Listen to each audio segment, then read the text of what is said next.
Volunteer Legal Services was started in 1981. It's a 501c3 organization, so it's a nonprofit. And Volunteer Legal Services, along with Texas Rio Grande Legal Aid, work together in the Austin area to ensure that anyone who needs legal services can get those. So most people can't afford a lawsuit unless you have a case that has a contingency built in. Most even working people cannot afford lawyers to deal with problems, even like family law problems. So Volunteer Legal Services comes in and fills in those gaps with attorneys who are willing to give their time, connecting the need to the opportunity to share our services. When someone comes in your office and they cry or they're upset or they have a problem that you know you can help them solve, it's easy to work hard for that person. And so Volunteer Legal Services does a great service in the sense that they've kind of opened up legal services to everyone who needs them and deserves them.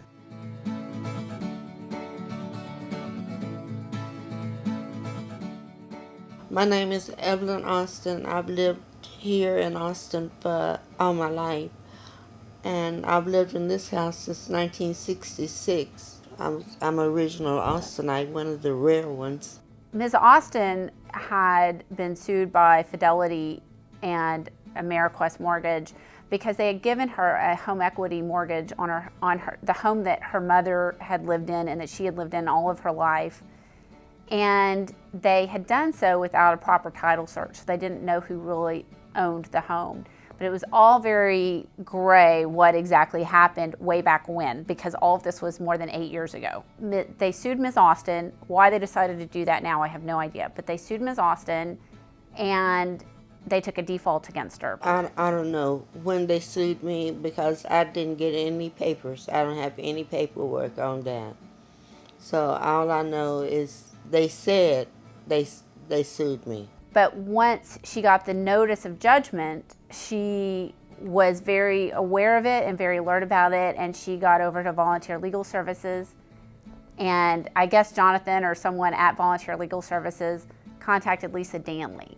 When I got the case, though, I suddenly realized what had happened. It was very apparent right away from the facts that she didn't know she had been served. If she had known she had been served with a lawsuit that was potentially going to take away her home, she would have acted. She would have done something. So what we filed for Ms. Austin was something called a motion for new trial. And we had a hearing and we explained all of this to the judge, and the judge said, yeah, you can have a motion for new trial. And then I got a phone call from Burgess, and she said, I'm going to do it, I'm going to take it.